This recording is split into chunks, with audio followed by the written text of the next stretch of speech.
Good morning. I'm Dr. Lazar. This is Daily Dose with Dr. Lazar. And I don't know about you, but when situations are different than what I expected, I often will just kind of default to a complaining spirit, complaining mindset. Stuff bugs me. So I don't know if I'm alone in that or not, but I'm guessing that some of you also share that with me. And so I was reading a story that I want to share with you, and it really rung true for me. There was a devout young Parisian boy, and he got up every day early in the morning to pray and read the Quran.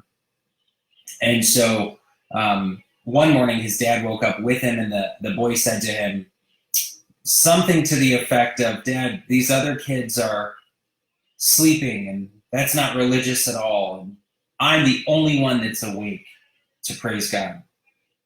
And the dad was very, very wise, and he replied to him, "Son of my soul, it is far better to sleep than to awake and remark upon the faults of your friends."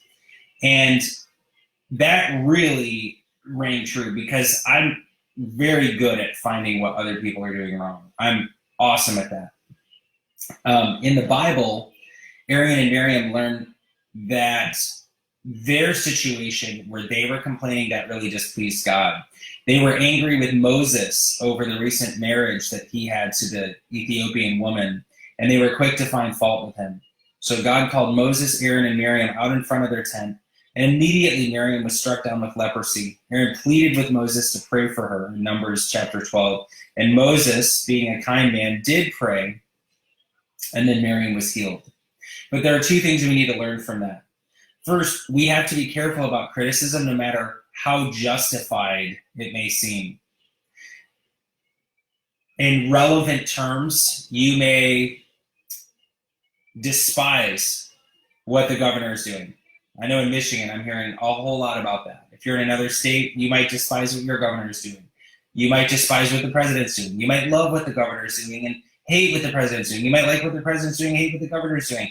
You might hate what the CDC's doing. It doesn't matter. The point is, even if it seems justified, we have to be careful about criticism. And also, just like Moses, I think we have a lot to learn how he prayed for those who despitefully used him and said all kinds of stuff against him. We could pray for the people who do the same thing to us. Now, Jesus said that true children of his kingdom would live by these laws of kindness and mercy. And so today, my prayer is that God will grant us grace to be merciful to those who criticize us. I think there are two opportunities here. I think one opportunity is for us to check ourselves on how much are we complaining in this situation. And the second thing we can do is pray for the people that complain about us. We can be on the giving and receiving end of this. And so I will be the first to go forward and say, I've been complaining way too much. And I definitely need to step up my game of gratitude and not complaining. A complaining spirit is just disgusting and nasty, and it's not cool at all. And so I have a lot to learn, and I figured that I could share that with you. And I also am praying for the people that I've been complaining about, because it's certainly not very godly. It's not a great example necessarily for me to be leading my organization, my family, my kids are watching, my community, all those things. We all have to lead by example. So that's Daily Dose. I hope you have an awesome day, and I will look forward to seeing you back here tomorrow. If you have questions or comments, please leave those in the feed. Thank you, Candy. I appreciate it. It's easy to drift into that for me, and so I have to be really, really intentional. If I drift, I go downhill, right? I have to be willing to be intentional and push hard and go uphill. So there it is. There you have it. The question is, does complaining really help? The answer is, it doesn't help anything good. It'll help make the situation worse. And I was reading a book on the power of beliefs by Ari Weitzwig. He's one of the owners at the Zingerman's company of businesses here in Ann Arbor. Great friend, awesome guy, great leader. And he said whenever he feels down in the slump and is just really negative about things, is he'll immediately, like one of the techniques he uses to snap himself out of that, is to immediately stop what he's doing and look for 3 really good things right now.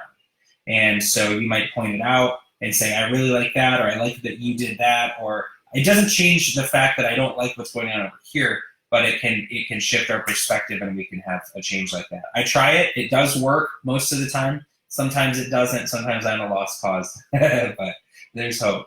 Hey, complaining sucks. Don't do it. Pray for people that you're ticked at and pray for people that are complaining about you. I think it'd be really cool to see what happens. If you do that and notice great changes, post some comments here. I'd love to see it. I want this to be interactive. Blessings to you. Have a wonderful day. I'm Dr. Lazar. I'll see you tomorrow.